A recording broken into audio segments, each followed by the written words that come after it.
Hi, a very good evening. Let's begin with electricity. In our last lecture, we have studied about electric charge, electric current, potential difference, voltmeter, ammeter, and now we are introducing a new term that is Ohm's law. Basically, Ohm's law is very important in electricity concepts. Ohm's law tells us the relationship between voltage and current. It tells us that voltage is directly proportional to current. You are seeing in daily life that sometimes voltage fluctuate यानी कई बार जब light dim हो जाती है तब voltage automatically कम हो जाती है हमारे घरों के। वी हैव ऑब्जर्व कि जो फ़ैन है वो भी स्लो हो जाएगा और जो लाइट है वो डिम हो जाती है। अगर लाइट डिम हो जाती है इसका मतलब जो पोटेंशियल है, जो हमारे एक सर्किट में पोटेंशियल है वो कम हो गया। अगर सर्किट में जो पोटेंशियल है वो कम हो जाएगा तो उसके अकॉर्डिंग जो करंट होएगा वो भी लेस होएगा। अगर अगर हमारे सर्किट में प्रेशर ही कम जा रहा है, अगर प्रेशर कम है तो ऑब्वियसली जो करंट का फ्लो होगा वो रिड्यूस हो जाएगा। फॉर एग्जांपल, एक वाटर पाइप है। अगर वाटर पाइप के अंदर जो टैप में से अगर हाई प्रेशर से पानी नहीं आ रहा होगा देन ऑब्वियसली जो पाइप में से जो पानी जाएगा वो बिल्कुल भी हाई प्रेशर का नहीं होगा। सेम फिनोमिना चलता है आपका इलेक्ट्रिक सर्किट में कि अगर एक सर्किट के अंदर अगर वोल्टेज है, वोल्टेज यानी कि प्रेशर है इलेक्ट्रॉन्स का, अगर वो ज़्यादा है तो जो करंट होगा वो इजीली फ्लो करेगा। अगर वोल्टेज ही बहुत कम आए तो करंट ऑब्वियसली बहुत ही कम आएगा। यानी कि जो वोल्टेज है that is directly proportional to current. अगर हम वोल्टेज को इंक्रीज़ करते हैं करंट ऑटोमेटिकली इंक्रीज़ होएगा। अगर वोल्टेज को हम डाउन कर देते हैं करंट भी ऑटोमेटिकली डाउन हो जाएगा। इसका मतलब both voltage and current are interdependent on each other, therefore voltage is directly proportional to current. इसका हमारा ग्राफ इस तरीके से बनता है। सपोज करो यहाँ पे वोल्टेज है और यहाँ पे करंट है, तो इसका जो ग्राफ होता है वो इस तरीके से बनता है। अगर वोल्टेज इंक्रीज है तो करंट भी इंक्रीज होता जाएगा, यानी कि जो करंट और वोल्टेज की रेशियो होगी वो हमेशा इक्वल रहेगी। एंड करंट और वोल्टेज की ratio every time would be equal. Now अब इस प्रोपोर्शनैलिटी को मैथ में भी हम ऐसा ही करते हैं कि हम प्रोपोर्शनैलिटी के साइन को हटाने के लिए कांस्टेंट टर्म का यूज़ करते हैं।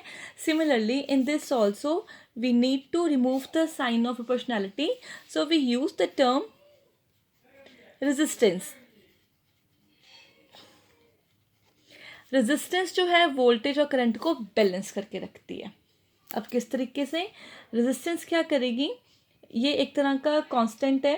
Resistance is constant of proportionality and it is known as the resistance, और इसका जो सिंबल होता है वो होता है ये, इसको बोलते हैं हम omega and this is known as the ohm. ठीक है, अब रेजिस्टेंस का फंक्शन क्या होता है। रेजिस्टेंस एक तरह का करंट को ये अपोज करती है। Resistance is apply in a circuit to oppose the flow of current. अब इसका एग्जांपल मैं आपको देती हूँ। अब हमारे पास एक चार्जर है फ़ोन का, उसको जो इनपुट चाहिए, सॉरी, जो उसको जो आउटपुट चाहिए वो चाहिए 12 वोल्ट की। ठीक है, अब जो हमारी जो मेन सप्लाई है, मेन सप्लाई से आएगा 220 वोल्ट, लेकिन हमारा चार्जर 220 वोल्ट पे ऑपरेट नहीं होगा। हमारा जो चार्जर है यानी कि जो हमारा जो फ़ोन है उसको सिर्फ 12 वोल्ट चाहिए फॉर ऑपरेट। तो ये जो 12 वोल्ट है, जब ये 220 वोल्ट की सप्लाई चार्जर में जाएगी, चार्जर उसको क्या कर देगा, वोल्टेज को कम कर देगा, हैंस करंट को वो रिड्यूस करेगा। अगर करंट को रिड्यूस करेगा तो ऑब्वियसली जो वोल्टेज है वो भी अपने ऑटोमेटिकली स्टेप डाउन हो जाएगी और जो रिक्वायर्ड जो हमारे पास जो वोल्टेज है 12 वोल्ट मिल जाएगी। अब ये होता किस तरीके से है, एक जो अडाप्टर के अंदर एक सीरीज ऑफ रेजिस्टेंस लगी होती है। रेजिस्टेंस का फंक्शन क्या होता है,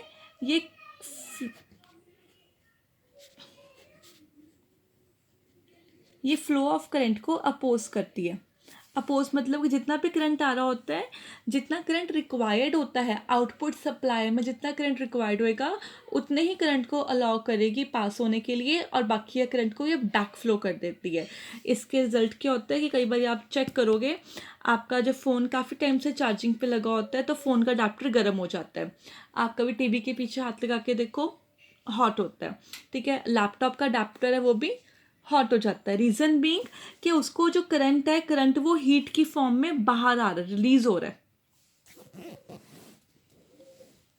तो इसको बोलते हैं हम ओम्स लॉ, यानी कि V is equal to I into R, voltage is equal to current into resistance. Resistance क्या करेगा, ये करंट के फ्लो को अपोज करेगा। एक बहुत सिंपल एग्जांपल है इसका, हमारा घर का इलेक्ट्रिक फैन। अब फैन में देखो रेगुलेटर होता है, रेगुलेटर से हम उसकी स्पीड को इंक्रीज और डिक्रीज कर सकते हैं। अब स्पीड इंक्रीज डिक्रीज, उसके अंदर कुछ तो ऐसा कॉम्बिनेशन बना होगा जिससे स्पीड ऑटोमेटिकली इंक्रीज और डिक्रीज हो रही है। अब देखो, जब ज़्यादा वोल्टेज हम फ़ैन को दे रहे हैं तब करंट भी ज़्यादा है, करंट ज़्यादा है तो फ़ैन क्या करेगा, बहुत ही फास्ट घूमेगा। अगर हमने वोल्टेज ही कम दे दी, वोल्टेज कम है तो करंट कम है, तो फ़ैन की ऑटोमेटिक जो स्पीड होगी वो रिड्यूस हो जाएगी। तो फ़ोन का जो फ़ैन का जो रेगुलेटर होता है, उस रेगुलेटर के अंदर कॉम्बिनेशन ऑफ रेजिस्टर्स प्रेजेंट होते हैं। वो रेजिस्टर क्या करते हैं, अगर हमने फ़ैन का जैसे कि नॉब है 1 पे रखा हुआ है, रेगुलेटर का नॉब 1 पे है, यानी कि स्पीड एकदम मिनिमम है। जब स्पीड मिनिमम है तब उस केस में करंट भी क्या जा रहा है, कम जा रहा है, क्योंकि स्पीड कम है, करंट भी कम है, तो रेजिस्टेंस क्या हो जाएगी उस केस में, ज़्यादा हो जाएगी।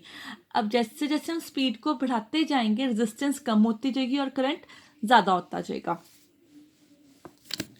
अब ये देखो, ये हमारा ऐसे होता है, V upon I is equal to R, यानी कि जो वोल्टेज है वो डायरेक्टली प्रोपोर्शनल है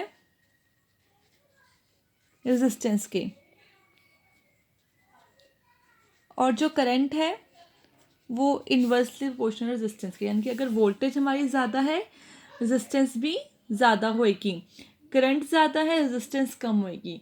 ऐसा क्यों, क्योंकि अगर रेजिस्टेंस हमने ज़्यादा वैल्यू की रखी हुई है, ज़्यादा वैल्यू की रेजिस्टेंस क्या करेगी, कम करंट को अलाउ करेगी पास होने के लिए। अगर हमारे रेजिस्टेंस की वैल्यू ही बहुत मिनिमम है तो ज़्यादा से ज़्यादा करंट क्या होगा, फ्लो होएगा।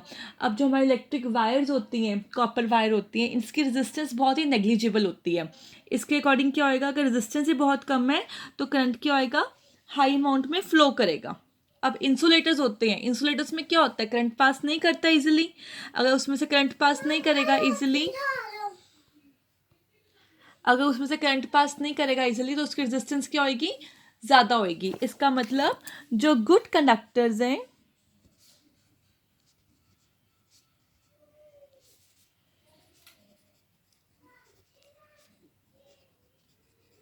नेग्लिजिबल रेजिस्टेंस, एंड जो गुड इंसुलेटर्स हैं they have a very high resistance, because वो करंट को अलाउ ही नहीं करेंगे अपने में से पास होने के लिए।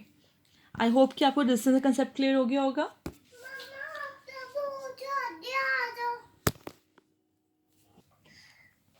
सो resistance equal to voltage upon current, okay, because जो V था, V is equal to I into R, hence R is equal to V upon I.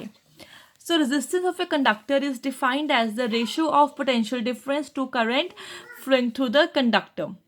तो रेजिस्टेंस की यूनिट होती है ओम, साइन उसका ये वाला है, और इसकी बिगर यूनिट्स होती है kilo ohm, mega ohm. 1 kilo ohm में 1000 ओम होंगे एंड 1 मेगा ओम में 10⁶ ओम होंगे। Okay, now see here,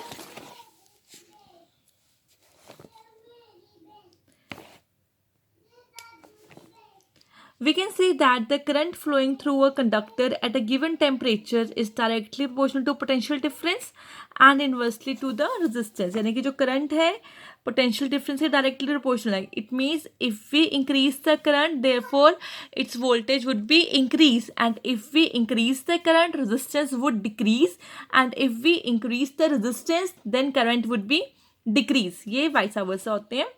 Okay, now if the voltage across the end of the conductor is double, then the current also get double। अगर voltage हमने double करी तो current भी क्या हो जाएगा, डबल। अगर वोल्टेज हम हाफ करते हैं, करंट भी क्या होता है, half. because they are directly proportional. And if resistance of conductor is double, the current is half. अगर resistance को double कर देंगे तो current half हो जाएगा, अगर current को double कर देंगे resistance half हो जाएगी.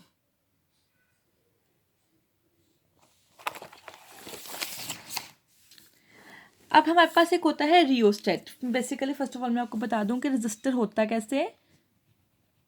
ये होता है रजिस्टर का सिंबल, ठीक है, जिगजैग लाइन.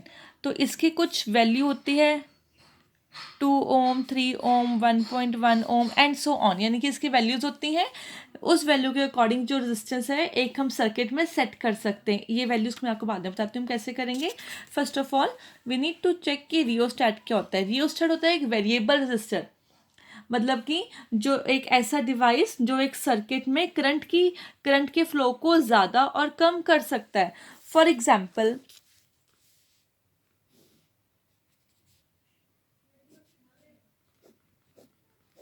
ये एक सर्किट है मेरे पास,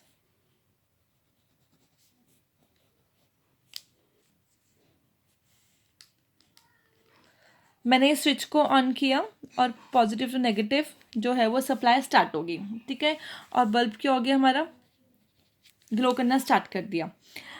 अगर मुझे ये जो लाइट बल्ब है अगर मेरे को इसकी ब्राइटनेस को कम या ज़्यादा करना है, कम ज़्यादा कैसे कर सकते हैं, अगर हम करंट को कम कर देंगे तब ब्राइटनेस भी कम हो जाएगी, करंट ज़्यादा तो ब्राइटनेस भी उसकी ज़्यादा हो जाएगी. तब इस केस में हम क्या करते हैं, हम एक वेरिएबल रजिस्टर यूज़ करते हैं, ठीक है. ये एक साइन होता है वेरिएबल रजिस्टर का, एरो डाल देते हैं ताकि वेरी करता है. वेरिएबल रजिस्टर से क्या होता है कि जो स्पीड होती है करंट के फ्लो की वो कम या ज़्यादा हम उसको एडजस्ट कर सकते हैं. जैसे कि हम एसी का टेम्परेचर कंट्रोल कर सकते हैं अपने रिमोट से, हम फ़ैन के रेगुलेटर से फ़ैन की स्पीड को एडजस्ट कर सकते हैं. तब उनमें क्या लगा हुआ है, वेरिएबल रजिस्टर लगा हुआ है, जिससे कि स्पीड को हम अपने अकॉर्डिंगली कम या ज़्यादा कर सकते हैं, ठीक है. तो ये कम ज़्यादा स्पीड जिससे हम कर सकते हैं, करंट के फ्लो को हम इंक्रीज़ और डिक्रीज़ कर सकते हैं.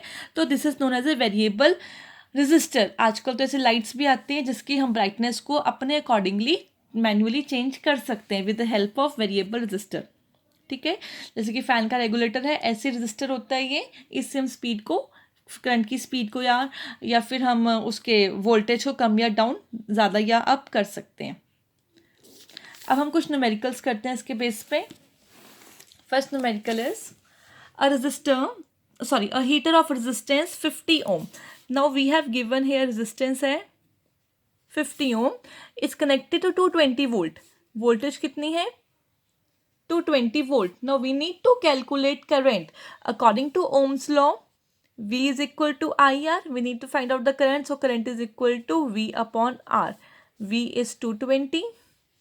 Current is 50. 0 से 0 कट 5 या आपका आ जाएगा 4.4 ampere. Remember the unit of current is ampere. The unit of V is volt. The unit of R is ohm. ठीक है, तो इसका हमारे पास आंसर आएगा 4.4 ampere. Next question.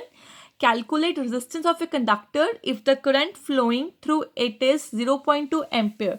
Now we have given current है हमारे पास 0.2 ampere. When the applied potential difference यानी कि voltage है हमारे पास 0.8 volt and we need to find out the resistance. If we apply the Ohm's law, the resistance क्या कहती है, R is equal to V upon I. It means 0.8 upon 0.2 equivalent to 4 ohm.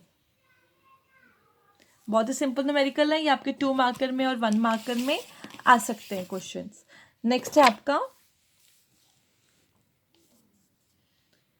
potential difference between 2 points of a wire carrying 2 ampere current is 0.1 volt. Calculate resistance between these points. Now in this case we have given potential difference यानी कि voltage है 0.1 volt and हमारे पास इस case यहाँ पे current है 2 ampere. We need to find the resistance as R is equal to V upon I. V is 0.1 upon 2. तो ये आपका आ जाएगा 0.005 ओम, सॉरी 0.05 ओम, ठीक है. कटिंग करके 0.05 ओम हमारे पास इसका आंसर आ जाएगा. नेक्स्ट क्वेश्चन है A simple electric circuit has a 24-volt battery and a resistor of 60 ohm. 24-volt battery and a resistor of 60 ohm. What will be the current in circuit? अब हमको current find out करना है circuit के अंदर.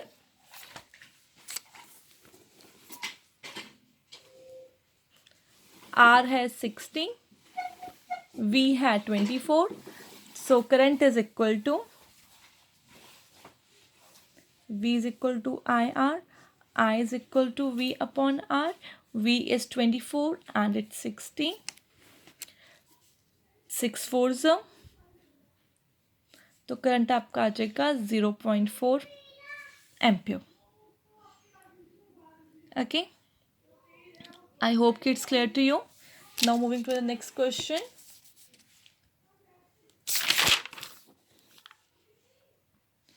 An electric iron draws a current of 3.4 ampere from 220 volt supply. Voltage at 220 volt. What current will the electric iron draws when connected to 110 volt? Okay. अब वो कह रहे हैं कि कितना करंट फॉरवर्ड होएगा जब सप्लाई लाइन होएगी 110 वोल्ट की. As we know voltage is directly proportional to current. अगर हम वोल्टेज को इंक्रीज करते हैं करंट भी इंक्रीज होगा. अगर हम वोल्टेज को हाफ कर दें करंट भी क्या हो जाएगा, हाफ हो जाएगा. पहले कितनी वोल्टेज थी 210. अगर हमने वोल्टेज क्या कर दी, हाफ कर दी, तो करंट भी क्या हो जाएगा इसका, हाफ. यानी कि if voltage is 110 volt therefore current is equal to 1.7 ampere. हमने हाफ कर दिया. Calculate resistance. रेजिस्टेंस दोनों केस में सेम आएगी. R is equal to V upon I. V कितना था 220, I कितना था 3.4. ठीक है. इसका रेजिस्टेंस आपकी आ जाएगी 6.64.7 ओम. ये आपका फर्स्ट केस था. सेकेंड केस में भी हम चेक करके देख लेते हैं. V कितना था 110, R कितना था 1.7. इस केस में भी कितना आ जाएगा 64.7. एंड कैलकुलेशन एक बार आप खुद ट्राई करके देख लेना and match the calculation with me. ठीक है. तो ऐसे ही हम इसको फाइंड आउट कर सकते हैं. I hope you are done with this video. तो today we have done ohm's law. अब नेक्स्ट हम करेंगे रेजिस्टिविटी. तो अगर if you find any doubt then WhatsApp me और ping me any time and call me. अगर कोई भी डाउट होगा then I will clear doubt.